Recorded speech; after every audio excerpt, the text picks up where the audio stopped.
kita itu guys harus sering-sering latihan sombong. Jadi ketika tiba waktu untuk sombong kita nggak kaget. Ya karena aku tuh dulu orang belakang layar yang dari zaman sekolah kuliah tuh nggak pede. Bukan orang yang senang tampil dan segala macam lah. Aku tuh dulu saking nggak pedenya, buru-buru acting, ngobrol depan kelas pakai mikrofon aja tuh gemeter. Kok tiba-tiba setelah sekian tahun didaulat untuk main maju berakting dengan seorang Dian Sastro yang notabene zaman kuliah dulu tuh idola semua orang. Jadi sebuah blessing lah. Ternyata aku memang seberuntung itu dan aku harus bersyukur Mas Rere. Karena intinya gini, maksudnya ketika kita membuat suatu produksi film atau apapun, itu adalah proses kita berkarya sebagai proses berkesenian lah. Tapi ketika udah dilempar ke pasar, itu udah jadi produk. Suka nggak suka istilahnya. Dan ketika udah jadi produk, kita nggak bisa campur tangan lagi untuk mengkontrol respon konsumen terhadap produk kita. Karena prinsipnya gini, buat teman-teman semua mungkin ya, kalau sedikit serius nih, nggak ada peran kecil kok. Tapi jangan bikin kamu merasa minder gitu dengan peran apapun. Buat teman-teman ekstras pun ya, kalau kamu cuma suruh jalan di luar ya bermain aja. Atau kalau nggak ada kalian juga mohon maaf nggak akan jadi apa-apa film. Tapi nggak tahu kalau teman-teman pada setuju apa nggak bikin sequel Jomblo. Menurut gua kan akan jadi ide yang bagus sih. Podcast Fix mantap, bikin hati tertawa. Podcast Fix mantap. Hai Sobat Mantap, salam kembali dengan saya. Wow, Mas Rere masih di podcast Fix Mantap. Gak kuku.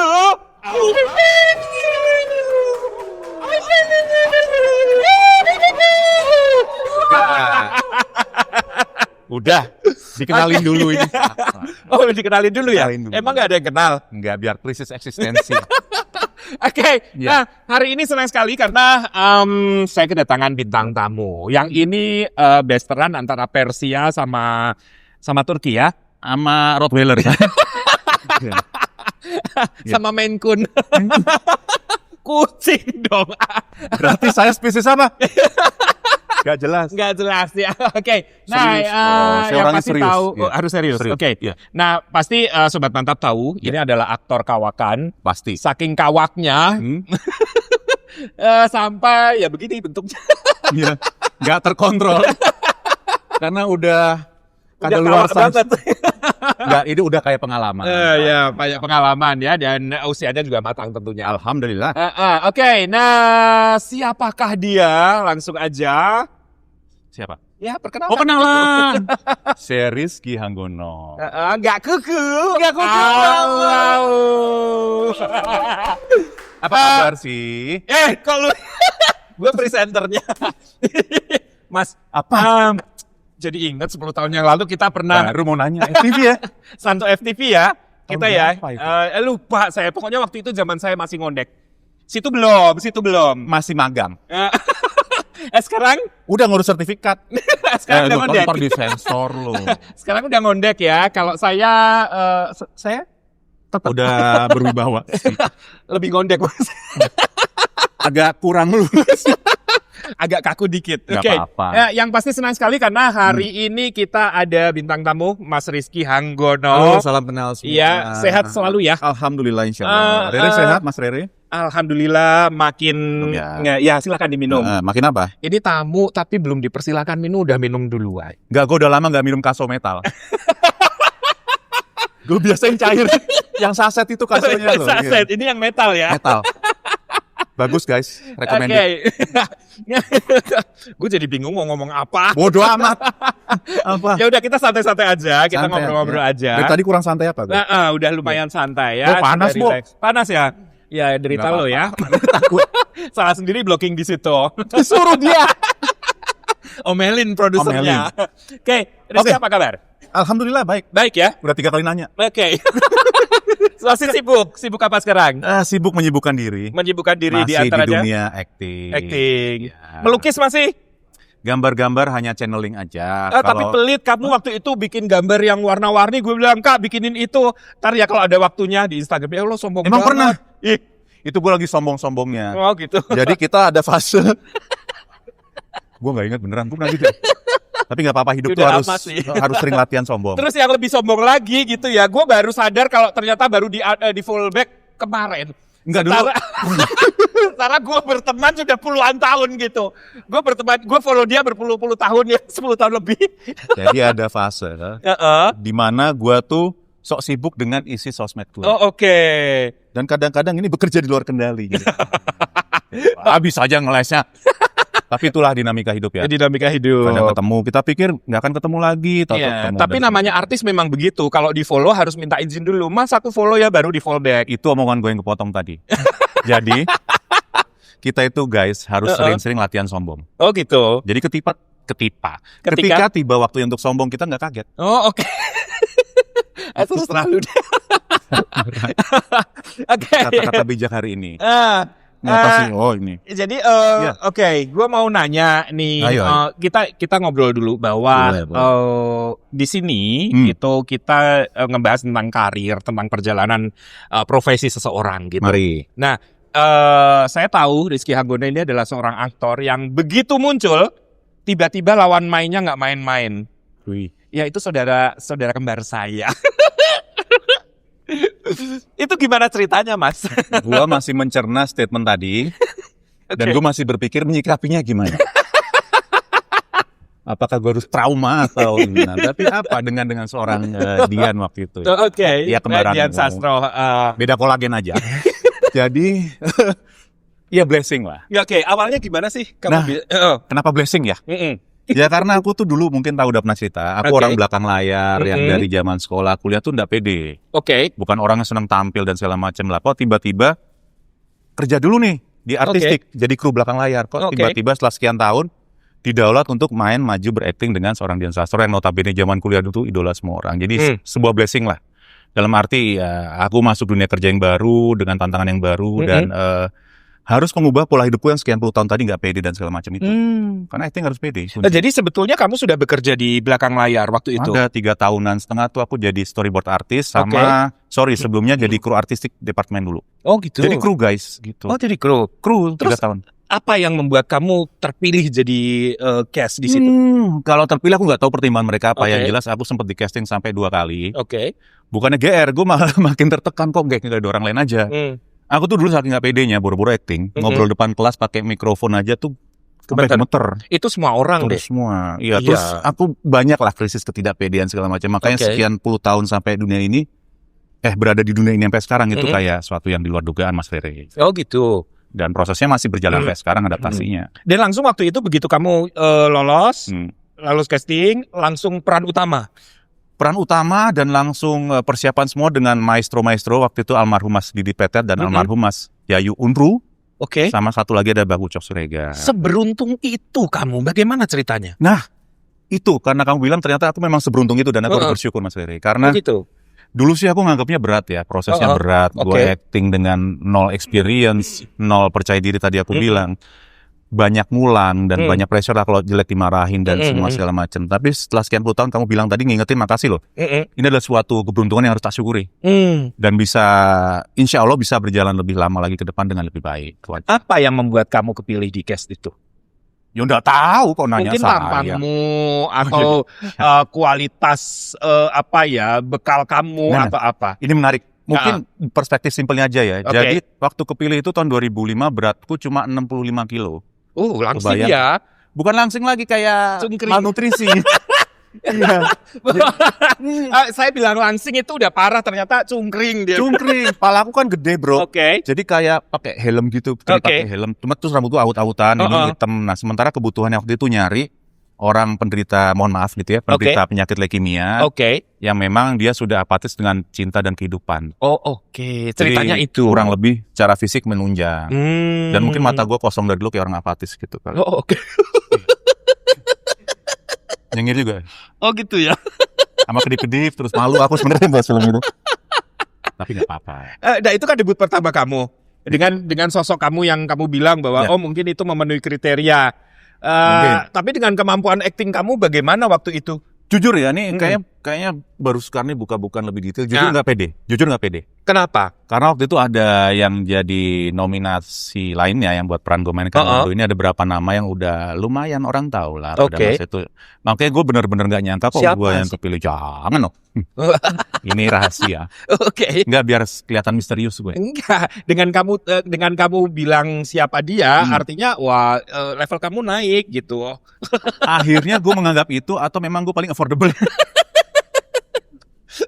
Enggak. Pada titik ini sih sekarang kalau ditanya gue dulu berat, kayak gue bilang berat segala macem lah. Gue sampai ini ikut cerita lagi. Lu tahu kan suka ada cover jam tangan, Oke. kamera sini. Saking gue groginya, Pak. Gue ngangkat tangan gini nih. Gemeter. Sampai katanya Bang Yudidato kasih sistem yang buat nyangga Oke, gitu. Gini biar gak gemeter. Oh gitu. Zaman itu kamu Zaman itu close up lihat jam ya. gemeter. Tremor. Ini nggak bisa contoh tapi tremor. Itu tremor karena kamu mau malnutrisi Atau masuk angin. atau memang grogi gitu. Koyoknya psikologis ya. Psikologis. Sama kayak dulu mungkin gue orang itu tremoran ya. Mungkin ada teman-teman juga ngerasa bahwa kok gue orangnya nggak steady atau apa. Periksain aja lah takutnya secara atau apa. Atau memang pure kondisi pikiranmu yang lari ke fisik. Oh gitu. Tapi intinya ternyata produksi film tuh nggak gampang, acting tuh nggak mudah. Dan Ungu Violet itu mengubah semua hal tentang hidupku dan kepribadianku dan semuanya. Rasanya gimana waktu itu tiba-tiba terus kamu beradu acting dengan Dian Sastro gitu yang notabene waktu itu idola kan dan Idola kualitas semua. actingnya kan dikagumi semua orang zaman itu. Lagi baru naik daun banget Iya. tuh 2000 awal. Satu senengnya karena ketemu idola. Oke. Yang waktu kuliah tuh ada muka dia di file banderku gede banget. Malu. Udah cerita belum gua sama Dian ya, lupa lah. Belum Kali ya. Oke. Tor dihubungin, masa sih gitu. Gak. Itu satu pasti ada senengnya, ada excitement. Terus kemudian yang kedua, gak mungkin gua gak ngerasa gak pede. Gak pede, meragukan kualitas diri sendiri. Terus sambil tanya, ini beneran gak sih lu yakin milih gua, lu gak nyesel? Gue datang sini cuma gambar storyboard doang lo, dan itu udah cukup buat gua secara finansial, secara kerjaan gua udah fulfill dan segala macam. Ngapain gue suruh acting? Gue gak ngerti fulfillment apa yang mau gue dapat dari acting. Pikiran gue sesempit itu aja dulu, sesimpel itu. Boro-boro, gak mikir lah dampak acting sampai sekarang dan segala macam. Gue gak pikiran pada masa itu. Overwhelmed. Overwhelmed tuh apa ya bahasanya? Overwhelmed tuh ya kewalahan mencerna semua yang datang begitu besar. Oke. Itu yang kamu rasakan waktu itu. Kayaknya ya kalau tak ingat-ingat udah 20 tahun lalu. Itu debut pertama kamu kan dan langsung kamu Debut pertama karena sebagai storyboard itu tadi awalnya. Ya, storyboard baru 2 project terus di casting. Lebih lama di kru justru. Oh, lebih lama di kru. Kamu dibayar berapa itu jadi peran utama? Sebanyak semahal Dian Sastro kah? Kayak cuma seperberapanya. Enggak, mendingan kerjaan pertama gue zaman magang di kru artistik tuh. Oh gitu. Tahun 2002. Jadi gue dibayar gope. Oke. Dan itu habis buat beli handphone. Oke. Oh, handphone dulu gope harganya ya? Dapat Nokia bekas apalah. Oke. Karena sepanjang. Nah ini trivianya, mungkin teman kampus gue ada yang tahu. Gue di satu angkatan kuliah cuman gue nggak punya handphone. Oh ya Allah, kasihan. Jadi nggak bisa nyari gue kalau nggak di rumah. Tapi kan ada telepon rumah kan? Ada, tapi kalau gue nggak di rumah susah ya. Oh oke. Jadi andalan gue buku telepon aja dulu. Sama pikiran gue yang tajam ini. Oh Gitu. Nah sejak Ungu Violet karir kamu jadi terbuka di film. Alhamdulillah bisa dibilang seperti itu. Berarti sukses ya Ungu Violet itu ya? Pada atau masa promonya yang gede-gedean? Nah ini kan film pada era 2005 itu kan era kebangkitan film ya 2000 awal ya. Masih identitas film tuh muncul gaya-gaya film pasti nggak lah ya. Kan sempet drop tuh, terus Sempet muncul drop. lagi. Nah itu muncul yang baru lagi dari Bintang Jatuh, ADC semua. Cuman waktu itu yang di luar dugaan adalah internet baru muncul juga. Kan tahun 2000 internet. Jadi challenge-nya buat gua dan ngagetin jujur aja adalah animo orang ketika merespon di internet. Waktu itu kan lagi zamannya forum, blog, dan kita nggak bisa ngontrol orang ngomong secara anonimus. Iya. Jadi sempat kaget lah, kok gini kok gitu, tapi ya nggak apa-apa. Jadi gue termasuk generasi awal-awal dengan teman-teman dulu 2000-an yang merasakan suara netizen. Oh oke. Transisi ya dari. Transisi. Oh oke. Dulu kan nggak ada orang langsung respon di blog, forum atau apa, ya udah orang cuma baca artikel majalah atau apa, lu nggak akan real time ngasih feedback ke orang yang sesuatu yang ditonton, film sesuatu yang atau dilihat. apa. Oke. Udah waktu kamu sudah merasakan itu pertama-tama ya. Sudah merasakan, jadi udah yang kenyang komen tanpa saringan gitu udah merasakannya. Sempat dibully juga. Ya sempat. Kayak maksudnya apa aku sih dulu kan belum ada istilah bully ya. Dulu Aku cuma belum ada. kaget aja kok. Ini ada media baru yang orang bisa bertukar pikiran, saling mengeluarkan pendapat, ina-ino, terus orang bikin blog ngasih rating segala macam. Tapi nggak apa-apa, mungkin aku lebih ke kagetnya aja. Oke. Karena kalau tak lihat sekarang kan berarti udah 20 tahun ya berjalan sejak itu. Dan memang semakin seperti inilah transisi kehidupan sosial media. Semakin nggak karuan ya. Ya bisa dibilang itu tak tertahankan dan butuh kekuatan mental yang luar biasa gitu. Ya bersyukur gue di awal. Oh gitu, Kesian jadi anak-anak mentalnya udah kebentuk ya. Kalau misalkan sekarang dapat bulian dari orang dari luar sana gitu. Wes nggak direken aja. Sekarang Intinya gini, maksudnya ketika kita membuat suatu produksi film atau apapun, itu adalah proses kita berkarya sebagai proses berkesenian lah. Tapi ketika udah dilempar ke pasar, itu udah jadi produk. Suka nggak suka istilahnya. Dan ketika udah jadi produk, kita nggak bisa campur tangan lagi untuk mengkontrol respon konsumen terhadap produk kita. Jadi mau bilang A, mau bilang B, ya itu pendapat mereka gitu dan iya, feedback mereka bisa real time di sosmed, ya udah, zaman udah berubah. Oke. Nah sejak itu jadi karirnya berlanjut. Terus film apa aja? Kalau sampai sekarang udah berapa film? Kalau katanya Wikipedia sih, Iya, di Sombong googling. Gak ngitungin, Mas. Tapi paling tidak ingat nggak berapa? Tapi nggak puluh? Sebanyak teman-teman yang lain. Oh, tapi Paling itu 20. peran utama semua ya? Enggak, beragam. Oh, beragam Sampai tahun ini tahun kemarin 2000 ada syuting cameo satu scene jadi dokter. Oh, gitu. Nanti filmnya 4 Agustus. Oh gitu. Cuman satu scene aja. Benar-benar satu scene. Wah, tapi jadi dokter. Karena prinsipnya gini, buat teman-teman semua mungkin ya, kalau sedikit serius nih, nggak ada peran kecil kok. Oh gitu, semuanya sama ya. Kalau masalah transferanmu gede kecil itu relatif. tapi jangan bikin kamu merasa minder gitu dengan peran apapun. Buat teman-teman ekstras pun ya, kalau kamu cuma suruh jalan di luar ya bermain aja. Atau kalau nggak ada kalian juga mohon maaf nggak akan jadi apa-apa film. Masa sepi nggak ada ekstras, nggak ada supporting. Dan sebaliknya kalau kita di atas gini juga jangan ngerasa, oh ya kita yang utama, mereka cuman ekstras atau supporting gitu. Nggak gitu cara mainnya. Nggak gitu cara mainnya ya, sama aja. Sama aja. Oh, oke. Cuman waktu nunggunya kadang-kadang lebih lama, mereka kesian. Iya kan? Nunggu mereka hadir, kadang lama datangnya gitu ya. Terus lesehan semua di itu, ya itu hanya masalah treatment produksi. Oh, produksi. Cuman ya sabar-sabar aja. Oh, sabar. Namanya juga cuma satu scene, nunggu yang lain beres baru kita. Kadang-kadang hidup itu hanya masalah keikhlasan. Menerima kenyataan. Oh, baik ya ternyata si Rizky ini. Namanya juga pencitraan, Pak. Semoga abis ini ada lagi. Aslinya mah ini juga ya. Apa? Bete juga ya nunggu lama gitu. Ini artis nggak datang. Kerja mah pasti bete. Siapa di sini yang kerja nggak bete? Ikhlas. Mereka seneng dong, kan ada aku. Enggak. Belum tentu. Langsung komplain ya. Enggak, gini loh, kerja itu kita bisa melihat sebagai kewajiban, bisa buat pengayaan jiwa, bisa ke apa ya namanya, manifestasi, bukan eksistensi diri atau apapun, nggak apa-apa itu istilah, tapi yang penting suka nggak suka kita harus ngelakuin apa yang kita lakuin kok. Hidup kan kayak gitu, Iya, bener ya? Nggak ada yang ideal. Gue pengennya hidup ideal, kerja ideal, nggak akan. Ya, nggak ada. Nggak akan terjadi. Iya. Intinya, in the end lo harus melakukan apa yang harus lo lakuin, itu aja. Oh, oke. Lo enjoy apa enggak itu urusan Dari di sini. Iya, sama yang duduk di sebelah gua. Dari tadi gua kontrol dirinya agak susah sebenarnya. Mau serius susah, mau bercanda juga. Ya udah santai aja, di sini nggak ada yang suruh serius-serius banget.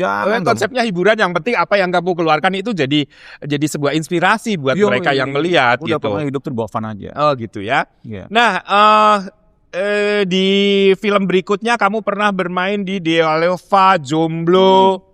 Nah, Jomblo itu legend banget. Katanya Jomblo itu salah satu film yang populer banget. Keren banget. Kamu ngeliatin apa sih? Aku ngeliatin contekan yang ada di sana. Kan kamu berperan sebagai Olive. Olive, ini udah lu jangan bongkar rahasia. Kan gue kesannya pinter di sini. Udah lu kayak film mafia ngomongnya. Saya bener begini. Nih, apa? Gue di program seakan-akan gue pinter gitu loh. Gak apa-apa. Makanya gue ngobrol gini. Tapi lu bongkar rahasianya gimana sih? Belum tentu lu harus edit. Apa sih? Apa yang mana pertanyaan apa gua? Maaf ya guys, saya susah serius. Lu di sini menjawab pertanyaan gue supaya gue kelihatan lebih pinter dan lu juga menjawab dengan pinter. Tapi kalau begini caranya lu membuat gue bego. Tampil bego karena contekan gue bongkar. Kalau gua geser kameranya ke situ, ya gua bongkar. Ini kan hanya masalah penanaman persepsi penonton. Balik. Apa? Ini pertanyaan ini dari produser gue loh. Bercanda mulu sih. Ya, setelah main di Dealova dan Jomblo itu legend banget sih. Berisik. Apa? Dia makin kenceng lah sore. Apa? Jomblo itu teriak keren lagi banget sih. Oke, pelan-pelan. Ya. Pelan. Jomblo keren. Jomblo itu keren banget. Nah, terus ya, filmnya. Filmnya. Rizky di situ sebagai Olive keren banget. Bener Iya, ya. kayaknya Jomblo sih sempat keren. dibuat seriesnya ya kalau Ah. nggak salah. J. Itu sequel yang jadi serial gitu ya. Series ya. Cerita dong tentang film Jomblo. Oh ya. Dari audisi sampai dapat peran Olive itu gimana? Stretching dulu banyak. Ya, Oke. gaya bercerita film Jomblo itu keren kan? keren. Udah, cus cerita. Oke. Udah ya. Gue ketemu orang gila hari ini. Apa jomblo? Tapi dari pagi gila semua ya. Emang. Jadi awal-awal kalau diawalin dengan kegilaan ya sampai sore. Nyesel akan kan lo gila. syuting hari ini. Oke, Jomblo. Kenapa? Gue udah baca panjang lebar. Salah fokus. Oh iya, jadi memang Jomblo tuh berhasil secara film lah ya. Banyak orang suka. dan Oke. semuanya. Maksudnya itu juga salah satu film yang kita semua di situ merasa proses transisi kita berjalan di film itu. Banyak gitu. hal yang berubah lah semuanya ya. Termasuk ada beberapa dari kita yang merasakan kok ini relate banget sih peran ini sama gue dan segala macam. Termasuk gue dengan Olip yang pemalu, nggak pede, dia motret-motret orang, dia suka sama orang nggak berani ngomong. Tapi gue nggak motret karena zaman dulu ingat gue nggak punya handphone. Oke. Gitu. Jadi cuma ngeliatin ngajumin. Dan alhamdulillah berhasil. Banyak orang bisa, oh ini bagus nih sesuai dengan novelnya segala macam. Cuman memang habis itu diangkat ke series, tapi buntung di tengah jalan. Kenapa? Nggak tahu juga. Mungkin awalnya penulisan naskah yang belum selesai atau apa. Tapi intinya sih sayangnya seriesnya belum selesai. Oke. Kalau Banget ya. kalau boleh ngayal sih semoga diijabah. Jadi 1000 episode Ya gitu. pengen ada sequelnya. Tapi gue sekarang lagi sering syuting sama Falcon sih. Yang megang Itu Raisnya produksi Falcon. Oh iya, Raisnya megang Falcon. Oh, Falcon. Nah, mudah-mudahan diijabah. Tapi nggak tahu kalau teman-teman pada setuju apa nggak bikin sequel Jomblo. Menurut gua kan akan jadi ide yang bagus sih. Maksudnya ya, Jomblo di usia 40-an. Atau ada yang... I mean, come on man. Banyak orang orientasinya nggak untuk berkeluarga dan menikah hari ini. Entah kenapa. Atau ada yang pernah menikah terus kemudian... enakan jomblo nih. Emang iya. Emang iya. Ya atau kita bikin waktu mudanya gimana? Bocorin ntar di ini lagi. Enggak, itu hayalan gua. Kalau nanya hayalan gua. Oke. Nah, selama kamu bermain di dunia perfilman Indonesia sudah sekitar tadi bilang berapa 20-an lebih ya atau lupa gitu Ya, ya. 20-an lah nyampe 30. Sekitar 20-an. Sombong ya. FTV ribuan. Iya, gue nggak nanya FTV, gue nanya film. Mulai sombong. Oke. Enggak, gue juga sempat beberapa kali kan waktu itu jadi cameo-nya kamu gitu. Jadi kamu yang peran utamanya gue Cameo, kamu supporting dapat dialog banyak, pakai baju ketat pink gue sama tas gini Ya, polkadot. udah diam. Itu masa lalu ya. Sekarang tetap. Remnya masih pakem nggak? Oke. Oke. Paling berkesan dari keseluruhan film Semua yang ya? pernah kamu film apa? Nah ini mungkin lucu. Aku mesti nyebut satu film yang aku nggak main tapi berkesan. Kok bisa? Karena itu yang memperkenalkanku dengan dunia film ini ya. Waktu aku magang di Tusuk Jelangkung itu. Oh gitu. Karena itu kan kerjaan pertamaku. Jadi sebagai kru art magang. Oke. Jadi sebelumnya aku nggak pernah punya dunia kerja di agensi atau apapun. Nah dunia kerja pertamaku adalah di situ. Jadi tahu tentang produksi audiovisual, film, video klip segala macam di situ. Jadi itu yang membuka mataku tentang industri ini nih. Nah kemudian kalau dibilang berkesan selanjutnya Ungu Violet karena setelah aku 3 tahun malang melintang di belakang layar, tiba-tiba kok didaulat ke depan layar. Jadi dua itu yang punya kesan tersendiri. Di luar aku akan selalu bilang bahwa semua filmku berkesan karena nggak ada peran ternyata aku bilang nggak penting. Oh gitu. Masing-masing punya challenge-nya, masing-masing punya kesan dan bebannya masing-masing. Justru malah film yang berkesan buat kamu adalah film yang bukan film kamu ya. Ya salah duanya lah. Salah duanya. Ada Kalau yang yang- film-film kamu semuanya berkesan. Dalam arti aku masih kalau diomongin masih punya memori masing-masing tentang siapa peran yang pemainin. Kalau aku ingat ya. Oke. Ada kisah-kisah tertentu di film-film kamu, kejadian-kejadian apa gitu. Karena pernah main film horor juga kan? Horor pernah. Apa itu filmnya? Ada Almarhum kemarin terakhir. Almarhum? Terus Mama, Bayang-bayang Anak Jahanam. Jadi apa? Pesan Setan. Almarhum tuh jadi Pak D. Pak D-nya keluarga tokoh utama. Cuman ternyata kok kayak dia orang mencurigakan sekali sih pembawaannya mungkin cacat gitu segala macam. Mohon maaf. Terus ternyata ada rahasia yang dia pegang. Kayak, orang ilmu gitu. Oh, ilmu-ilmu. Mungkin ada tampang dukun nih. Ada kan banyak yang cerita nih para artis, bahkan waktu itu Mbak Christine Hakim juga pernah cerita bahwa di saat saya main ini tuh wah luar biasa, ini ada gangguan ini itu. Kamu ngalamin kayak gitu? Apa nih horor apa? Ya horor. Alhamdulillah enggak sih, malah tapi kalau cerita-cerita di penginapan atau di lokasi ada yang kenapa-napa, iya ada memang. Pernah? Nah kalau menimpa aku, alhamdulillah bersyukurnya enggak. Cuman kayak aku tidur di penginapan tua terus kayak nggak harus tua ya. Tapi kalau aku tidur di tempat baru gitu, terus kayak ada pintu kamar dikletek atau pintu kamar dibuka sendiri atau keran nyala sendiri ya udah. Pernah? Pernah. Oh ya? Iya. Oh. Ya nggak apa-apa, maksudnya kan kita datang kemana-mana niatnya permisi numpang istirahat dan segala macam gitu. Tapi kan penerimaan orang sama aja kayak, penerimaan mereka sama kayak orang. Ada yang welcome, ada yang iseng atau apa. Yang penting lihat kita, klise ya kedengeran ya, yang penting lihat baik udah. Itu aja. Film terakhir apa? Yang udah tayang kemarin. Apa? Oh yang paling ini Rumah Untuk Ellie itu. Rumah Untuk Ellie. Kalau yang kamu jadi bapak yang... Ya itu. Oh itu Rumah Untuk Ellie. Soalnya selebihnya masih ada beberapa yang udah selesai produksi 2024 kemarin tapi belum tayang sampai sekarang. Udah bulan apa nih? Agustus ya? Ini bulan Juli, Pak. Juli ya? Iya. Ada 4 atau beberapa lah yang harusnya tayang tahun ini. Oh gitu. Jadi terakhir secara teknis ya Rumah Untuk Ellie. Oh produktif ya? Mei kemarin tayang. Oh oke. Itu berkisah tentang apa? Itu tentang seorang ayah yang memang karena latar belakang satu hal kondisi keluarga dan semua, dia akan dia end up-nya jadi ayah yang abusive ke anaknya, khususnya anak bungsunya yang memang beda ibu dengan keempat kakak-kakak laki-lakinya. Anak bungsu ini cewek. Oke. Gitu. Oh, konsepnya apa itu? Genrenya apa? Horor? Sebenarnya sih enggak ada horornya sama sekali. Lebih ke psikologis sebenarnya. Jadi yang nulis ini Rumah Untuk Ellie seorang novelis.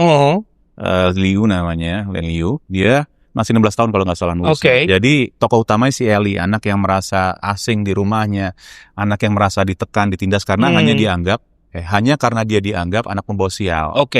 Ini nggak spoiler karena memang ada novelnya. Jadi dianggap dia bikin orang tuanya meninggal, ibunya. Yang ibunya dia sendiri adalah ibu sambung buat keempat kakak laki-lakinya sebetulnya. I see. Jadi ya memang tearjerker lah buat menguras air mata. Tapi yang menarik dari sisi ayahnya, Abimanyu namanya, adalah kenapa seorang ayah bisa jadi figur yang ya harusnya melindungi dan mengayomi malah menghancurkan mental anaknya sedemikian hebatnya. Di sekolah pun dibully juga.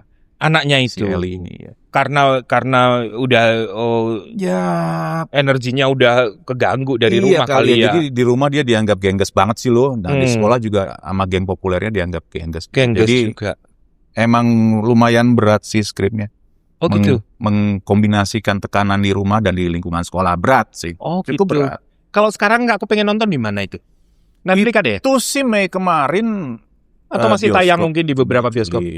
Udah nggak ada. Nggak ada. Jadi mungkin kita tunggu aja akan tayang di OTT mana. Belum ada kabar sih. Belum ada ya? Kita tinggal nunggu ya? Kita tinggal nunggu aja. Oh, kenapa milih peran itu? Kamu yang milih atau emang ditawarinya yang begitu? Karena dipilih. Saya belum level yang milih ya. You mau bikin film apa? Coba ayo pelajari satu-satu. Belum ya? Kadang-kadang ada 2 opsi sih. Tapi kenapa? Selain memang waktunya ada waktu itu walaupun agak mepet sama film sebelumnya. Perannya asik. Karena buat gue tuh film yang paling gue prioritasin misalnya ada opsi A, B gitu misalnya. Yang nilai keluarganya paling kuat apa? Satu. Kemudian yang gue merasa yakin punya personal experience apa, sehingga bisa tak pakai buat memperkuat karakter tokoh yang mau tak mainkan. Karena metodeku tuh pakai pengalaman pribadiku yang udah lewat apa, terus tak kulik-kulik mana nih, terus yang udah oke nih download, install lagi, tak pakai lagi. Walaupun udah tak lupain karena sakit misalnya. Harus tak install lagi, tak pakai lagi. Selama produksi sampai cut, sampai rap baru. Berapa lama itu proses syutingnya? Ellie ya? Lah lihat kok kayaknya sih 3 mingguan rata-rata. Film sekarang jarang yang sampai lebih sampai sebulan. Nggak sampai bulanan nggak ada ya? Sekarang cepat 3 mingguan rata-rata. Lokasinya di mana itu Mas? Putar Jakarta aja kalau Jakarta aja ya? Jakarta, Depok, pinggiran-pinggiran gitu. Nggak ada yang luar kotanya dalam arti. Kalau yang mendatang ini filmnya apa aja? Yang mendatang itu yang mau tayang? Wow, macam-macam, ada drama keluarga. Ih, sombong. Ya benar. Berapa banyak? Ada yang dari kisah nyata. Berapa banyak sih yang akan 3 tayang? atau 4. Ada yang religi. Tapi nggak semuanya porsinya banyak. Ini juga bukan spoiler sih. Waktu itu pernah di Umbara udah ngeluarin teasernya. Jadi tentang ada satu kasus yang fenomenal dari kisah kejadian real difilmkan. Tentang penganiayaan lah. Penganiayaan, bullying juga dong. penganiayaan yang melibatkan anak pejabat. Oh. Ini aku nggak spoiler dan nggak apa. Oh, itu karena emang diambil udah dari ada kisah-kisah itu ya? udah ada di IG-nya Umbara juga. Hmm. Salah satunya itu yang mungkin akan jadi, mungkin orang menyikapnya kan kontroversial atau hanya kita melihat pesannya aja sih segala macam. Tapi ya itulah film, kadang-kadang kita bisa ngambil cerita yang real atau pure original stories yang ditulis sendiri. Dan kalau ada kontroversial ya itu ya harapannya begitu. ada yang mengharapkan gitu mungkin, tapi ada Sengaja yang disetting begitu biar kontrol. well, when it comes to movie as a product, gue nggak ikut campur sih. Oke. Nah, saya pernah lihat Rizky interview gitu. Katanya ada cerita yang serupa dengan film tadi Bapak dari Eli tadi. Ya. Tentang bullying Oke. Mungkin yang pernah dialamin ya sama Rizky. Mungkin perspektifnya agak beda ya. Sebenarnya bukan karena gue jadi korban bully sih, cuman boleh ada di si karakter Abimanyu ini bahwa kenapa dia menjadi keras ke anaknya, karena dia projecting tentang apa yang sebenarnya dialami di dirinya sendiri. Oke. Gue rasa nggak cuma gue doang yang pernah ngalamin ya, bahwa kita pernah ngerasa kewalahan kenapa kejadian buruk terjadi bertubi-tubi di hidup kita. Sehingga kita ngerasa gue udah coba melakukan A, B, gue udah coba adaptasi. Oke, hal buruk terjadi nih. Waktu itu si Abimanyu tinggal istri pertamanya. Oke, gue move on dengan istri kedua gue dan segala macam. Kok ditinggal lagi? Dengan anak gue yang menyebabkan istri kedua gue meninggal. Dan akhirnya semua yang overwhelm itu dia nggak punya cukup waktu buat mencerna, boro-boro menerima keadaan. Akhirnya dia breakdown-nya ke anaknya. Yang mana harusnya Abimanyu atau kita semua yang pernah mengalami ini harusnya cari bantuan. Karena disadari apa enggak kita jadi projecting ke orang sekitar kita. Nah itu yang nggak sehat. Nah mungkin itu yang tadi dibahas bahwa ada pengalaman gue yang relate dengan tokoh Abimanyu tadi. Kalau bully sih alhamdulillah gue nggak pernah yang sekolah tuh kayak dia, kamu nggak tahu siapa gue muncratkan. Nggak pernah sih untungnya. Enggak ya. Ya iya lu begini dan gak harus anakku begini. Enggak juga dulu. Yang ada lu ngebully. Wih, enak aja. Enggak kan? Apa? Enggak ngebully kan? Kayaknya enggak sih. Enggak. Enggak, saya senior yang baik dulu. Senior yang baik. Sekolahnya pramuka. Oh iya, jadi emang anak yang baik ya. Insya Allah kalau nggak salah ingat.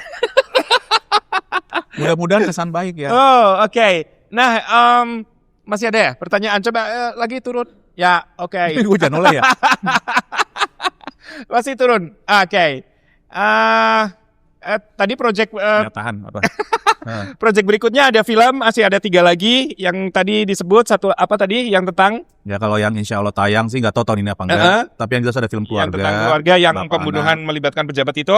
Itu lain lagi. Oh beda lagi. Jadi ada yang tadi kisah nyata, ada yang tentang bapak anak. Itu yang terinspirasi dengan kejadian itu. Nah, yang tadi yang pejabat pajak itu. Itu tadi. Oh itu yang itu. Tapi ada satu lagi yang bapak anak. Judulnya ada apa? religi. Yang tadi yang itu judulnya apa? Uzura. Uzura. Uzura. Oke. Iya. Kenapa Uzura? Kok Saya Uzura? nggak tahu. Oh, oke. Yang berikutnya? Jangan nanya saya. Oh, nanya again, penulis skenarionya ya? Iya, aku pikir ini bukan sesuatu yang dirahasiakan lagi karena memang udah ada di akunnya ceritanya. Oh gitu ya. Memang udah dibikin teaser. Memang pakai nama dia. Oh gitu. Mungkin emang mau dikisahkan itu kali ya? Mungkin. Oh, okay. Tapi ya sekali lagi tak tekan di sini disclaimer bahwa kita sebagai filmmaker dalam kapasitas pemain ya hanya mengikuti apa yang diberikan kepada kita gitu ya. Nah, oke. Nah, berikutnya film lagi yang lagi produksi atau yang lagi nunggu tayang? Oh, masih ada. Ada yang film banyak religi, ada yang film keluarga juga di luar yang tadi. Terus apa lagi? Religi tentang apa? Religi tentang mu'alaf. Oke. Jadi tentang mu'alaf yang dia pertentangan batin antara seorang mu'alaf dan keluarganya. Itu nunggu tayang. Itu nunggu tayang. Oke. Itu juga nggak spoiler karena si pemainnya si Acha Septriasa udah pada posting sama. Air Mata Mu'alaf judulnya. Judulnya Mu'alaf. Tayang bulan depan. Sekarang sih udah mulai posting poster ya, gue belum dapat info lagi. Oke. Bulan apa? Pengen nonton deh. Bagus Air Mata Mu'alaf, dia main terus ada Megantara gue, terus ada Mbak Dewi Irawan. So kan bagus ya. Oh ya? Wow, oke. Menarik. Terus? Yang satu lagi gue belum dapat konfirmasi judul, belum boleh diomongin dulu. Oke. Drama bapak anak, bisnis dan di kehidupan pribadi. Banyak ya filmnya. Jadi totalnya film itu udah berapa? Tadi bilang 20-an, 30-an. Kayaknya lebih deh. Ya ada satu lagi juga tayang nih. Yang udah selesai syuting tapi nggak tayang buat klik film tadi. Oke. OTT maksudnya. Hello? Apa? OTT film adaptasi Oh, juga. OTT. Buat Oh, OTT, oke. tapi dia film adaptasi dari film Spanyol science fiction drama romantis. Oke. Nah, selama kamu berkarir, kan kamu sudah menjalani banyak lagi Iya. peran-peran ini itu. Peran apa yang belum pernah kamu dapat sih? Peran jadi Mas Rere. Peran Banci. Duduk jadi host. lu bilang peran dari Mas Rere, gue tahu itu bahasa halus, bahasa kasarnya peran Banci gitu kan? Enggak juga. Kamu jangan terlalu sensitif dong. Dari tadi mentang-mentang serius. Nggak, kita tuh jangan terlalu hypersensitif. Terus peran apa? Kamu masa peran seperti Mas Rere, peran jadi Mas Rere kan aneh. Peran yang abstrak, yang Oke. kadang kita nggak bisa menerjemahkan. Lu kurang ajar ya. Sehingga gue Bilang dikasih abstrak. deskripsi karakternya, gue bingung harus acting gimana. Kalau gue kasih segini ketinggian, segitu kerendahan. Jadi Kamu sudah main film banyak. Pernah mencoba jadi sutradara atau produser?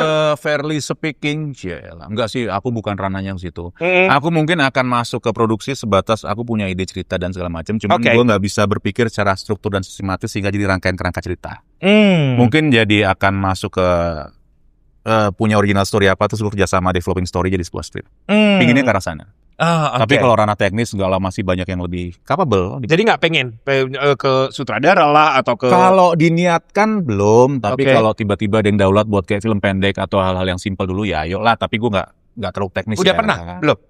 Belum. Tawarannya belum Sedikit. ada. Mau. Produser gue ntar. Ada niat bikin apa aja lah. Tanya ke Atau- sutradara tuh. Kita bikin relevansi antara kaso metal dengan kesehatan mental. Kan mirip kaso metal, kesehatan mental. Ya mirip ya. Iya. Didengarnya masih enak gitu Jadi ya. tagline filmnya. Judul filmnya Lu adalah makin ngaco nih. Makin gak jelas. Kalau selain main jadi pemain, Oke. pernah jadi dubber gitu? Daber belum, MC kawinan. Itu gue. Dubber gue. Nggak banyak yang bilang, Mas suaranya nggak pingin, kan suaranya oke loh, nggak pingin jadi MC kawinan atau MC ya khususnya. Gue susah nge-grab masanya. Oh, gitu. Gue kayak ngerasa kalau orang ngomong, woi dengerin gua gak lo. Bapak Ibu yang terhormat terus ribut, diam gak semua. Gak bisa loh. Gue nggak bisa sabar. Gaya lo juga gak pantas jadi MC. MC tuh harus gimana ya, yang luas gitu. Luas nggak begitu. Bapak Ibu yang Nah terhormat. itu udah ngeri. Orang lihat aja Segera udah masuk tujuan Bogor dari rel kereta satu. ngelihat tampang lo Kalau aja. nanya gitu tiba-tiba apa? MC tuh nggak gitu. MC tuh begitu datang auranya itu udah yang welcome gitu. Nah, Kalau gue auranya suruh gue away gitu. iya, kamu orangnya apa ya? Ini preman. Jadi orang lewatin kita biasa senyum kan. Ini serem nih. Ngapa lihat-lihat? Gak tahu saya lagi sensitif apa? Beban saya banyak. Mas, kamu kan sudah Random lama. lo, Kamu apa? sudah main film berarti dari hampir 20 tahun lebih ya. Bener ya? Kira-kira ya? Kira-kira ya. Kira-kira ya? Secinta apa sih kamu sama dunia film? Secinta aku tuh butuh peran di saat lu ngerti gak kan badan lu lagi gak enak badan? Kayak gue butuh suplemen deh, vitamin, jamu tolak angin atau apapun. Gue selalu bilang sama Iqbal, Iqbal gue gak enak badan, gue butuh peran. Oh. Secinta itu dan sebutuh itu. Kadang Jadi- sakau jadi ya. Sakau dan itu obat gue Pak. Oke. Jadi kayak di luar penghasilan, kerjaan, kebutuhan hidup dan lain-lain, peran itu adalah penyelamat hidup gue karena itu terapiku. Jadi setiap peran yang aku dapat, ya tadi aku bilang kan, gue bisa punya apa ya, punya kehidupan lain di luar kehidupan Rizky Hanggono dengan realita problematika, romansa dan segala macamnya. Dan itu nikmat banget untuk 3 minggu sebulan persiapan. Nikmat dan relieving aja. Oh, berarti emang kamu udah cinta banget sama itu ya, dunia itu ya? Cinta dalam arti bahwa gue kayaknya belum bisa hidup tanpa lo deh. Oh gitu. Karena Iya. gini, zaman pandemi kan semua orang wah nganggur gitu kan. Terus ada temen gue, dia penyanyi terkenal gitu. Dia bilang, "Greg, gue sakau nih. Gue pengen nyanyi. Iya. Please, lu bawa gue ke acara dimanapun deh. Iya. Udah lu nggak usah mikirin duit. Gue pengen nyanyi, gue sakau. Sampai sebegitunya. Kamu juga pernah ngalamin hal kayak gitu? Sering tuh Iqbal tuh tanya aja, Bal sini masuk Bal. Bal, beneran Bal. Ntar bayarnya 2 kali Bal. Secinta aja itu. Iya, Secinta itu loh sama dunia film. Iya, kalau kita punya istri pasangan kan kayak kamu di sini aja deh, kamu nggak bisa. Aduh, aku pergi nggak lama nggak ngeliat kamu deh, kamu nggak cuma ngeliat kayak gitu. Jadi percaya nggak atau kalau lu nanya ke gue jawabnya gitu bahwa memang gue butuh peran, gue butuh peran buat apa ya? Satu sisi gini, kadang-kadang kalau entah kenapa kalau gue lama nggak berakting, temenmu sakau kan kayak dia gelisah, dia nggak ada yang bisa dimunculkan gitu potensi dirinya. Nah kalau gue kelamaan nggak acting, diri gue pencar-pencar semuanya. Jadi kan gue ada banyak nih kalau gue menggambarkan. Nah gue mencar-mencar dengan alam pikirnya, ada yang kadang-kadang optimis, kadang-kadang ada yang skeptis, ada yang apa. Nah itu yang bikin kita jadi gelisah sendiri kan. Ketika diri kita tidak whole, tidak jadi utuh, tidak satu. Nah peran itulah yang menyatukan diri gue yang banyak ini. Oh, I see. Ayo fokus bersatu, kita bisa jadi peran siapa. Jadi ya cinta itu tapi ya kira-kira kayak gitu. Jadi harus butuh itu. Nah kalau di dunia film sendiri kamu punya idealisme nggak untuk industri film di Indonesia ini?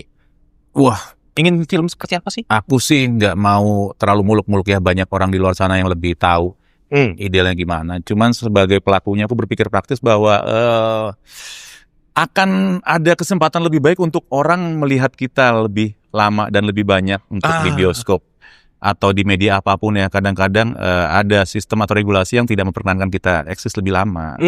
Saya paham itu bisnis dan semuanya, tapi mungkin nanti ada ranah lain yang mungkin kita selain ada sarana gitu untuk kita tampil. Nanti pun dari penonton ya bisa lebih kasih kesempatan lah, lo datang nonton atau apa, lo nikmatin. Gak apa-apa, bukan berarti nonton nikmatin gak boleh ngeritik ya.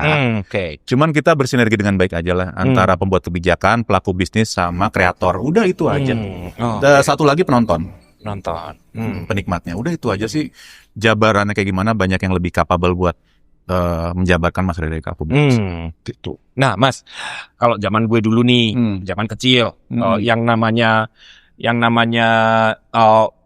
film Indonesia itu kayak jadi sebuah ajang yang luar biasa di nanti orang. Bahkan dulu ada festival film Indonesia gitu ya. FFI. Itu event yang luar biasa. Bonafit gitu. Ya, sampai artisnya pun diarak sampai ditunggu-tunggu deh yang namanya itu. Tapi semakin kesini Festival Film Indonesia, Festival Movie Award, kayaknya B aja gitu, nggak sedahsyat dulu. Kenapa sih? Gue takut salah ngomong. Bener kan? Bahkan aku pernah waktu itu bekerja di sebuah perusahaan sepatu. Salah ngomong gue. Aku bekerja di sebuah perusahaan sepatu, dan waktu itu aku mendapatkan tugas untuk mengendorse itu, gitu. Dan akhirnya, gue hubungi panitia, dan gue bisa berhasil mengendorse itu. Kalau zaman dulu, gue berhasil masuk ke situ, itu prestasi gue luar biasa. Tapi sekarang perasaan biasa aja. I know, kurang lebih sama kayak gitu. Iya kan? Kenapa sih? Gue kan bukan dalangnya ya. Iya, tapi kamu kan insan perfilm mah. Orang-orang yang dalam kapasitas penyelenggaranya lah ya, yang punya kemampuan itu. Tapi gue lebih melihat ke iklim ekosistem perfilman dulu aja lah. Maksud gue takut ngomong nih. Maksudnya adalah jamak untuk ada perbedaan visi, misi, atau gaya bertutur, gaya memproduksi film, dan preferensi untuk berada di circle mana lo dalam proses kreativitas tadi. Karena itu kadang-kadang memang sering terlihat kentara sekali. Ada apa. Nah mungkin itu nanti kemudian terbawa ke tadi standarisasi festival yang layak tuh karya yang bagus seperti apa. Dan gimana lagi, nanti ada lagi faktor eksternal di luar pelaku industrinya.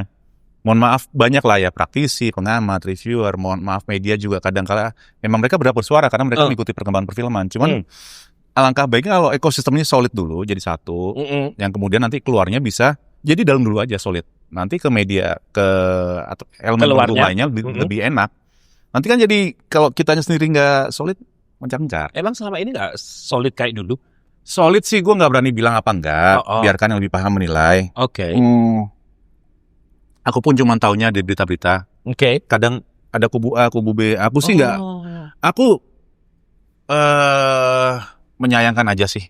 Dalam hati gue nggak berpihak kemana-mana, nggak berpihak bahwa ini kayaknya lebih better. Visi gue cuma ya udah kita semua sama, pengen berkarya, kita semua punya kelebihan, kita semua punya kekurangan, kita punya gayanya masing-masing. Ya sudah, bawa have fun aja, enjoy. Kalaupun ada perbedaan jangan jadi friksi karena dunia seni itu sempit. sempit dan film juga kayak lebih sempit ya, lebih sempit lagi kan ya. Jangan sampai kayak Indonesia aja lah, jangan sampai perbedaan itu jadi suatu yang menjatuhkan.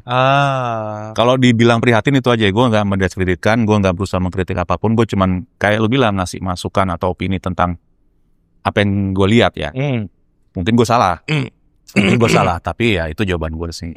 Karena seneng kalau nanti someday semua udah solid, semua udah konkret, semua sudah punya sistem yang enak, termasuk pemerintah mendukung, ya semua orang pasti akan standar bilang kayak Korea ya, kayak Jepang, kayak Thailand. Iya.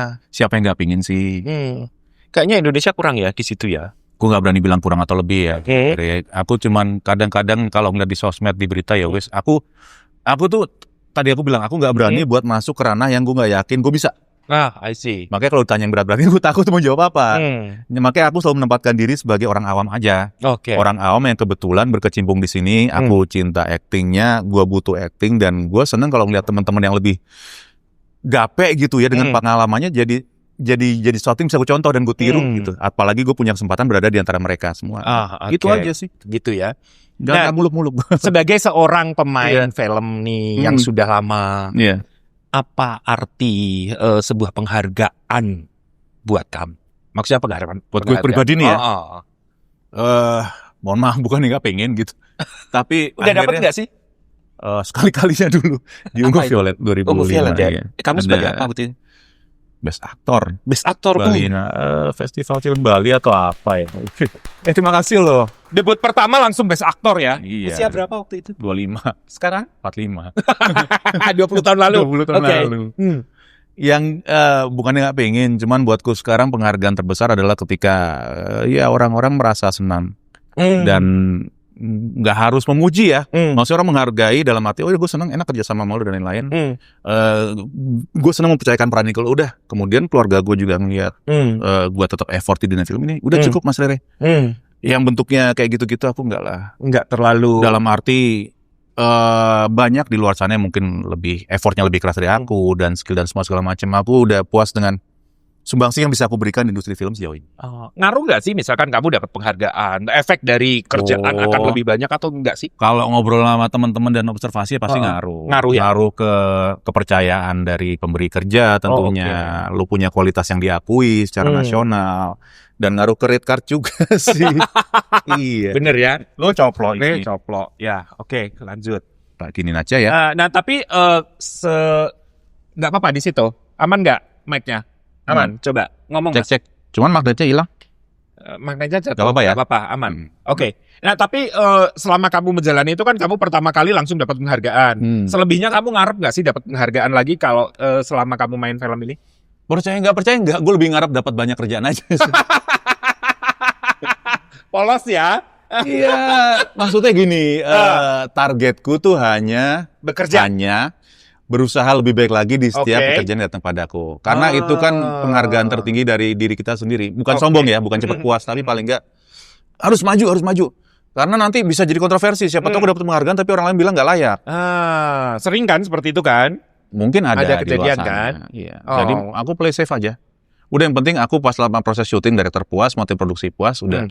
Oh gitu. Kalau ada yang menilai layak ya alhamdulillah. Kalau dibilang kurang oleh reviewer ya mungkin gue masih banyak harus belajar lagi. Oke, bijak sekali ya ini. Pasrah sebenarnya. Pasrah aja hidup gue mas sekarang. Mas, kamu kan juga main sinetron ya? Belum. FTV. FTV. Oh, sinetron seri belum ya? Sinetron pilot project doang, nggak jadi jalan. Oh gitu. FTV banyak ya? FTV lumayan. Berapa ratus FTV yang udah kamu mainkan? Kayaknya gue syuting itu dari 5.000 sebelum Masehi. Gue main sama Fir'aun waktu itu. Enak mana sih, main film atau FTV? Sekarang ada lagi web series. Oke. Ada lagi. FTV itu kan kerja cepat ya, tapi agak pontal-pontal. Apalagi sekarang cuma 2 hari. Iya, 2 hari harus selesai. Dulu masih 5 hari misalnya. Film banyak yang kita bisa gali potensi kita, kesempatan dan teknis dan semua segala macam materi-nya biasanya akan lebih all out dibanding FTV. Kalau sekarang ada original movie itu yang buat OTT juga sama treatmentnya bagus. Web series treatmentnya hampir kayak sinetron tapi lebih pendek, serial.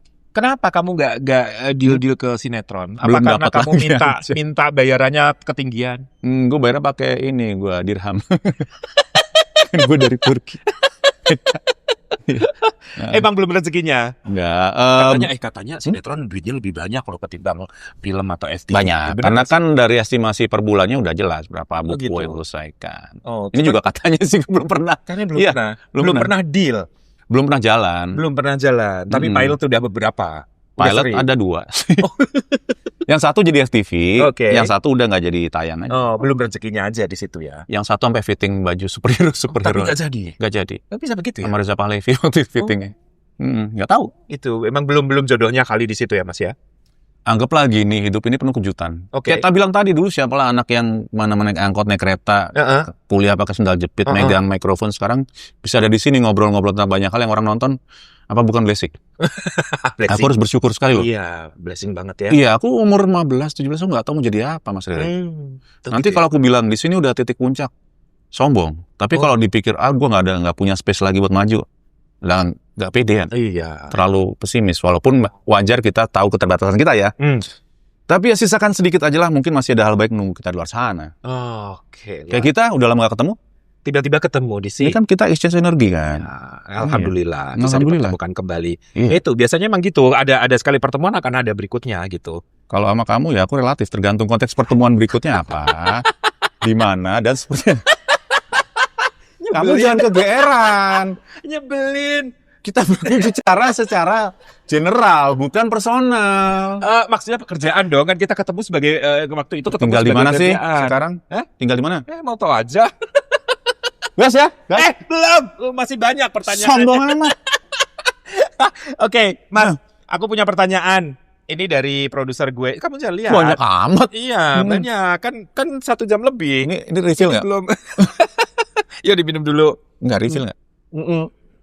Gratis refill kok. Masih bisa dua cecap lagi. Apa-apa? Sebutkan 1 nama yang ada di benakmu ketika saya menyebut kalimat ini. Oke? Gue nggak suka nih gini-gini nih. Apaan sih? Udah Apa? ulang. Ya udah. Belum.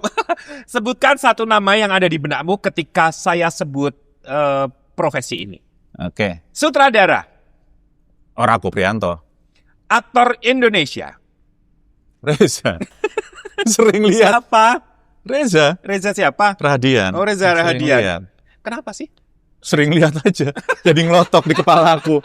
Dan belum pernah syuting bareng. Oh, kamu belum pernah main bareng? Vino lumayan, Ciko belum lama, Oh, oke. Rio belum, Reza belum. Oh, belum. Dengan segala reputasi dan segala macamnya, aku belum pernah kerja sama. Oh, oke. Jadi terbersit. Oh, oke. Ada penasaran lah, Ya, pengen kenal, berharap pengen nanti akan belajar. bertemu dalam satu produksi Iya. ya. Kenapa Rako? Karena film pertama aku, Mas Rako. Oh gitu. Oke. Aktris Indonesia. Ya dia sastra. Kenapa? Karena Ya dulu idola yang kemudian bisa bekerja sama denganku di film pertama. Kurang berkesan apa? Iya. Sampai sekarang hubungan baik ya. Udah lama gak ketemu sebetulnya. Untuk produksi berikutnya sama Dian? Belum pernah dari tahun Oh, 2005 dari Violet itu belum tahu. Sampai sekarang belum pernah. Even ketemu selisipan pun belum. Aku jarang main orangnya. Oh, oke. Oh, jadi hanya Nggak pernah ketemu. Hanya di momen Violet. Premier Jomblo. Oh, Premier Jomblo. Oh, Cuman beliau beda selisih hadir. setahun, Oh, 2005 oke. sama 2006. Oh, oke.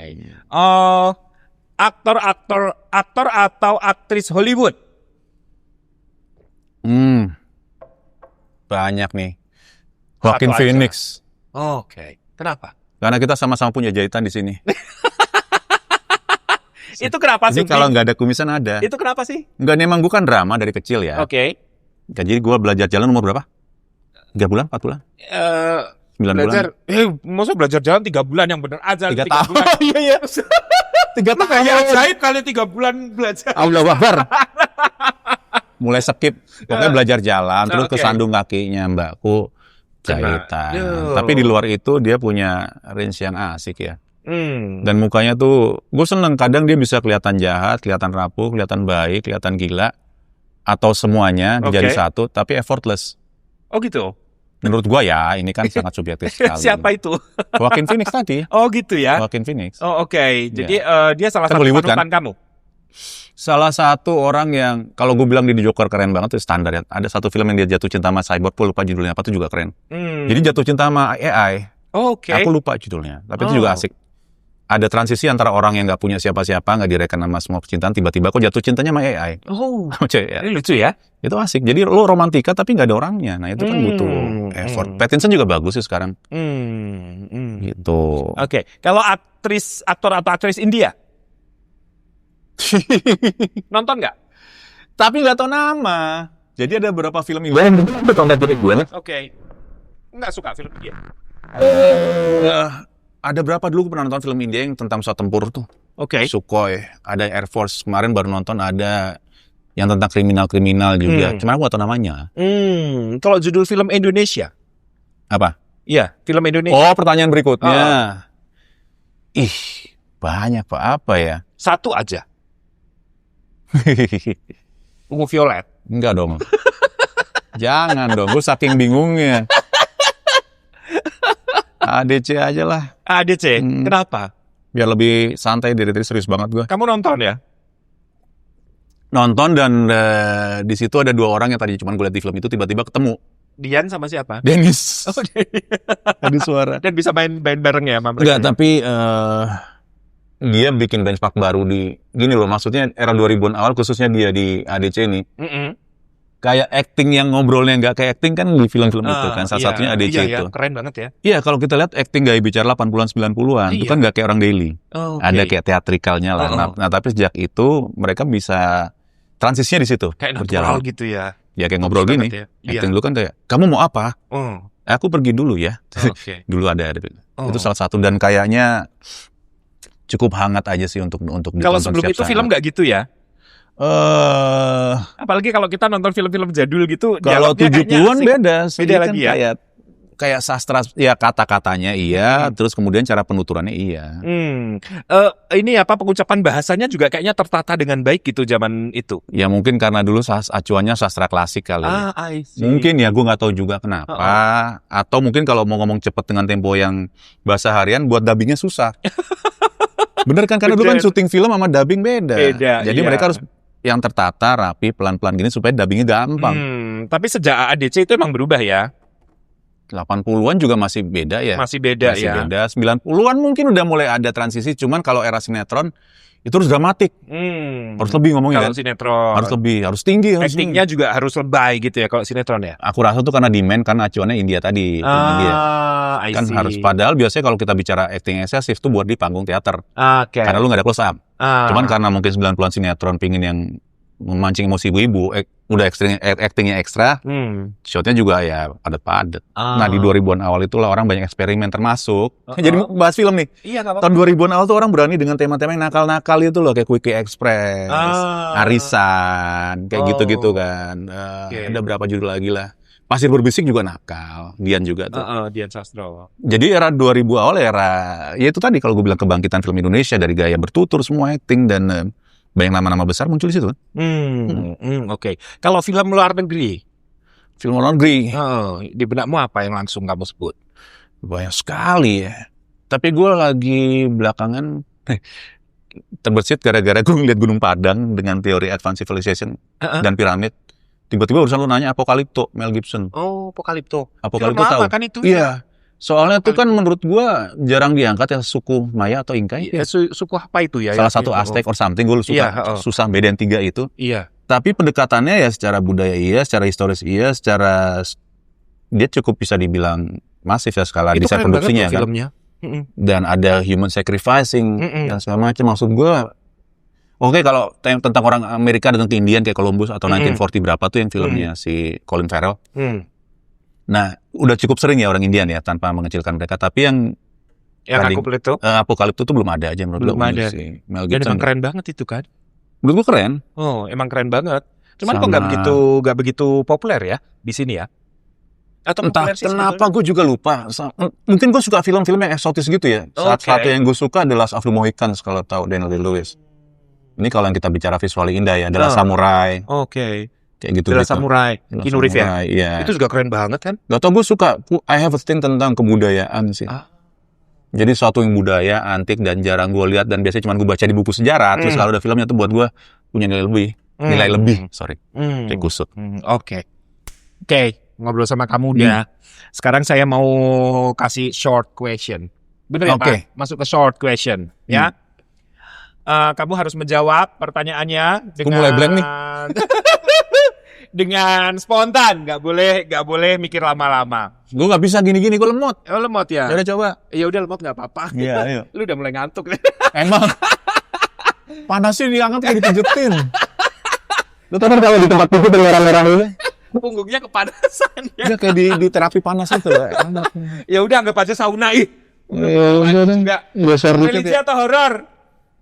Religi. Antagonis atau protagonis? Antagonis. Tokoh utama yang dibenci penonton atau supporting aktor yang dicintai penonton? Tokoh utama dibenci. Film atau stripping? Stripping Stripping dong. dong. Kan? Belum pernah. Belum pernah. Itu hepeng. Dia jujur loh. Buat operasi kaki. Realistis. Iya. Kaki saya Emang sakit. kenapa kakimu? Cedera lama lah intinya harus dioperasi. Oh gitu. Karena pas bikin asuransi udah kejadian jadi nggak tanggung. BPJS dong.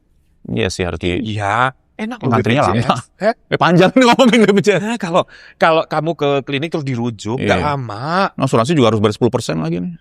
Asuransi kan? Nah kalau BPJS free. Oh itu tujuannya. Iya udah. Lumayan. Kemarin tetangga gue itu Ntar gue jadi meluas bahasan tulangnya ini. begini tuh, yang tulang es itu apa namanya itu? Skoliosis. Iya, skoliosis. Itu dioperasi habis 335 juta free. 375 juta. Ngantrinya berapa lama? Ya sampai sembuh. Ngantri di operasinya. Dari laporan. Gue nggak ngerti deh. Pasti Pokoknya lama. ya nggak apa-apa lah, yang penting gratis. Nah bahasanya suka mendadak. Gitu. Pak, ini udah ada film. Nah, gue kan gak bisa gitu. Kadang-kadang kan Scorsese udah ngantri. Mau syuting sama gue kan. Oke. Joaquin Phoenix baru WhatsApp tadi mau syuting bareng. Gak bisa mendadak gue. Sombong. Iya. Gak bisa. Sombong. Gak bisa ujuk-ujuk operasi. Nggak bisa dadakan. Karena padat jadwalnya. Entar DiCaprio datang ke bawah mau ketemu. Sombong. Ingat prinsip gue tadi harus latihan sombong. Harus latihan sombong. Oke. Susah mendalami peran atau mendalami peran yang susah? Mendalami peran yang susah lah. Itu aja lebih enak. Idealis dan atau realistis? Dulu gue idealis, sekarang realistis. Kenapa? Karena biaya. Kalau gue terlalu idealis, gue gampang masuk angin, Mas. Terbentur biaya sehingga jadi realistis. Tapi kalau gue realistis, pegelinu gue suka kumat, salah urat, dan segala macem. Ini Tadi bilang religi atau horor, Religi. religi. Kamu orangnya cukup religius? enggak, beda kegelisahan. Kalau kita bicara horor, kegelisahan kita tentang sesuatu yang sama-sama kegelisahan tentang sesuatu yang mungkin tergantung persepsi kita ya. Oke. Cuman horor kan gue lebih ke kondisi, biasanya ada fisiknya berat-berat. Dan kadang-kadang horor tuh lebih ke faktor eksternalnya, kengerian yang dimunculkan dari luar. Ada horor psikologis memang, tapi rata-rata hantu gitu-gitu. Nah religi kan nggak harus dari luar. Bisa aja pergolakan batin, pertentangan yang nggak harus adegannya masif terus. Dan nggak harus wujudnya kayak gimana. Kalau Pengabdi Setan itu psikologis nggak sih horornya? Pengabdi Setan itu Yang pertama ya? Yang pertama ya? Yang pertama gue sampai berhari-hari ketakutan loh di rumah gue sendiri. Pengabdi Setan itu sama kayak dulu film Jalangkung keluar. Oke. Dia ngeset benchmark untuk film horor berapa waktu ke depan. Oke. Ingat ya tuh film Jalangkung yang pertama ya? Iya. Ngepop kayak video klip gitu Iya. kan. Tuh. Nah, Pengabdi Setan masuk dengan pendekatan klasik yang suram dan vintage. Beda sama film aslinya. Aslinya kan memang bright color dengan efek yang tebel. Cuman dilalah jadi benchmark film horor ke depan berikutnya. Aku suka. Iya. Cuman ketika itu kemudian diikuti banyak film horor lainnya, jadi pola yang repetitif. Jadi memang aku juga syuting berapa horor kemarin, tantangannya adalah bikin yang beda. Yang berbeda. Dari grading, dari editing, dari sound directingnya semua, sound engineering semua. Efeknya termasuk harus beda. Dan kamu merasa sukses project kamu yang terakhir itu? Horor. Horor sih yang penting barometer kesuksesanku adalah aku cukup merasa puas memainkannya, udah beri yang terbaik dan director bilang udah cukup bagus. Oke. Tapi kalau dari penjualan ya itu tadi aku bilang aku nggak terlalu dikembalikan lagi ke masyarakat. Kembalikan penonton aja udah. Oke. Antagonis atau protagonis tadi jawabnya? Antagonis. Lebih suka jadi peran antagonis? Orang suka sama orang tuh gampang. Oke. Tapi kalau orang benar-benar nggak suka sama orang biasanya butuh proses. Oke. Dan gue menikmati setiap prosesnya bikin orang misalnya karakter yang gue mainin ya. Itu sampai orang kok gemes gedek. Tapi gini loh. Gue main antagonis pun juga ada sedikit persen ketika sekian persen orang nonton. Oh kayaknya ya pantesan aja dia begitu ya. Nah itu yang susahnya main antagonis tuh nggak bisa ujuk-ujuk jahat. Kayak di peranku yang sekarang jalan nih, film adaptasi juga dari India. Ini jahat. Tapi yang kita cari bersama adalah Galiani kenapa dia bersikap jahat, menyebalkan, menekan orang segala macem. Pasti ada alasan dalamnya. Lebih enak aja sih. Lebih enak aja. Proses kreatifnya sama cari output yang bedanya. Oke. Tokoh utama yang dibenci penonton atau supporting aktor yang dicintai penonton? Tadi kamu bilangnya tokoh utama yang dibenci penonton. Lebih suka dibenci. Ini bukan karena utamanya ya. Ini jawabnya agak beda tips sama yang tadi. Oke. Karena memang ketika orang bisa mutusin gue benci sama dia, pasti lu punya alasan kuat dong. Oke. Orang akan mudah bilang suka karena ini orang kayaknya baik ya, kayak orangnya sabar, bijak, that's it. Oke. Tapi kalau benci, kadang ada orang cuma marah doang nih. Gue gak suka dia ngeliat dia, that's it. Tapi sampai benci banget ini karakter kok. Ada orang sejahat itu ya. Dan menurut aku lebih tidak berarti menjadi orang baik enak ya. Lebih enak sama aja beratnya. Oke. Cuman lebih menantang dan lebih menikmati prosesnya buat yang kayak gitu-gitu. Oh. Gitu. Tadi film atau stripping, sebetulnya pengen stripping ya? Di luar segala macam tadi, stripping dalam arti gini. Gue belum pernah berada di situasi yang harus gerak cepat. Stripping itu kan kadang-kadang skripnya datang baru hari itu, langsung syuting hari itu, dan gue adaptasi cepat, lebih cepat dari FTV bahkan. Iya. Dan bahkan kalau bukan nggak mungkin atas-atas doang. Tapi dari segi peran, lo berada di satu peran yang continuous dan ikut berkembang seiring waktu bersama peran itu kayaknya sesuatu yang nggak tahu apakah, gue penasaran jujur aja, apakah gue akan jadi peran yang gue mainkan? Oke. Atau apa? Efeknya ke gue tuh gue nggak tahu, penasaran kayak, gue belum pernah makan ini deh, efeknya gimana ya? Nah, gue curious dengan kalau gue stripping imbasnya ke gue gimana? Belum pernah soalnya ya. Apakah positif? Apakah negatif? Yang pasti positif dong. Soalnya cuannya banyak. Tapi secara karakter, misalnya gue jadi orang menyebalkan, nempel terus, hilang susah. Oke. Tapi nggak tahu. Lihat aja nanti ke depannya. We'll see. Karena kita belum masuk ke sana. Susah mendalami peran. Minumnya habis. Oke. Enggak, satu lagi. Ya, itu sutradara gue nya bilang udah 1 jam lebih, tapi masih ada 3 pertanyaan. Jadi harus diselesaikan. Iya nih, aku ada janji lagi. Iya, oke. Sama Scorsese tadi. Susah mendalami peran atau mendalami peran yang susah? Tuh jelas dong kenapa. Mendalami peran yang susah. Kenapa sih? Karena gini, memang nggak ada peran yang gampang buat didalami ya. Oke. Tapi kadang-kala kalau lo merasa mentok atau apa, itu kan artinya nggak bagus buat development lo dalam menggali peran itu kan. Oke. Jadi kalau di situasi itu ya, artinya gue nggak merasa diuntungkan dong. Jadi gue lebih baik berada di mendalami peran yang susah. Karena nggak ada peran yang gampang, nggak ada peran yang susah kok. Asal gue nyoba. Oke. Jadi jangan bilang peran ini gampang atau ini susah, coba dulu aja. Yang penting lo tahu konsepnya apa, caranya gimana. Ya cemplungin aja. Kalau belum lo bilang susah, ya lo gak akan takut buat mencoba. Oke. Tadi idealis atau realistis, tadi udah jawab. Tadinya pernah idealis. Berhubung kondisi, akhirnya realistis juga. Kondisi fisik ya. Hari gini mau idealis, ntar dulu dah. Mungkin kita punya value pribadi nggak apa-apa, tapi kita jangan menganggap value kita itu adalah harga mati. Oke. Ya seringkali kita terlalu kaku untuk beradaptasi sih. Anjay. Itu yang akhirnya membuat. Lu nyambung nggak sih gue ngomong apa sebenarnya? Enggak, bingung saya. Ya udahlah. Gue dari tadi udah ngomong pede banget sih, kalau nggak ada yang ngerti percuma rasanya. Sia-sia gue di sini. Sudahlah, enggak sia-sia. Kalau udah enggak, gue nggak ngerti, nggak apa-apa, yang lain ngerti. Yang lain ngerti. Berarti lu di titik rendah pemahaman intelijensi. Nggak apa-apa. Rakyat Indonesia gen apa sih? Gue Adidas. Apa itu? IQ di bawah standar. Enggak, gue pakai Adidas. Lawan katanya apa? Apa? Gak ada. Ya makanya gunanya kirain ada. Oke, Mas. Apa? Itu sutradara udah bilang sudah 1 jam lebih. Padahal sebenarnya gue pengen ngobrol lu sampai besok. Ya apa, ini udah overtime gue itu per menit. Gue pengennya ngobrol sampai dirham tadi besok gitu. Iya. Ya kan banyak, apalagi kamu tuh orangnya otokatif, banyak bisa memberikan cerita-cerita dan ya masukan-masukan bagus gitu. Ini pancingan. Jadi dari sini siapa tahu ada yang ngajak, "Wih, Mas Rizky bikin acara yuk." Jadi kita bersaing. Enggak dong, enggak bersaing sama dong. Lucuan gue. Nanti collab dong. Amin. Tergantung ya kalau gue ada waktunya. Oke, Mas, thank you banget buat waktunya. Udah. Dan cukup. Mas Heri, terima kasih ya. Ya, berharap teman-teman semua terima kasih udah mengundang kami. Kok kami? Udah ngomong, udah. Kita tutup pertemuan kita hari ini. Terima kasih buat Mas. Itu jatah gue. Kan audisi. Anyway, thank you. Sama-sama. Berharap bisa ketemu lagi ya. Amin, insya Allah. Insya Allah kalau pengen undang ke sini atau kamu punya lagi promo film baru, boleh info ke kita, nanti datang ke sini. Ya. Ide menarik juga. Insya Allah ya, pokoknya kita selalu doakan semoga sukses. Amin ya rabbal alamin. Ya. Semua sukses. Oke, Sobat Mantap, itu tadi ngobrol-ngobrol sama Mas Rizky Hargono. Orangnya gokil ya. Lumayan, insya Allah. Nah, berarti kamu ini seorang aktor atau seorang... kamu punya usaha lain gak sih? Belum ada yang jalan lagi. Oke, dulu Dulu apa? sempat jualan kaos. Oke. Cuman ya gitulah. Ih, pasti kaosnya bagus-bagus ya. Kamu kan pinter Lagi nggak make gua. grafis. Lumayan, nggak jelek-jelek amat, cuman nggak laku aja. Kemahalan sih. Enggak, jadi jualan di sosmed tuh nggak berhasil. Tapi kalau di bazar laku. Laku. Jadi Sekarang karakternya koleksinya apa? beda. Ini termasuk bikinanmu. Oh ini? Hmm. Tentu bukan. Oh, Beli di mall. Beli 2 gratis 1. Ini merek apa? aku pengen kamu bikinin terus pakai aku tapi dulu aku kribo. Jadi kalau dilukis tuh bagus gitu. Sekarang udah nggak kribo, udah nggak susah dilukis. Jadi generik ya?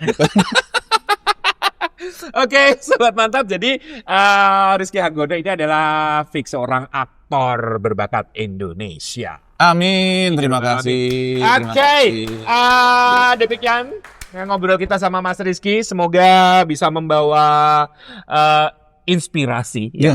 memberikan inspirasi Amin, baik semoga. untuk sobat mantap. Dan kita berharap akan jumpa kembali di sesi berikutnya dengan bintang-bintang yang lebih inspiratif lagi. Oke, saya Mas Rere dan Rizky Hanggono. enggak kuku. Au.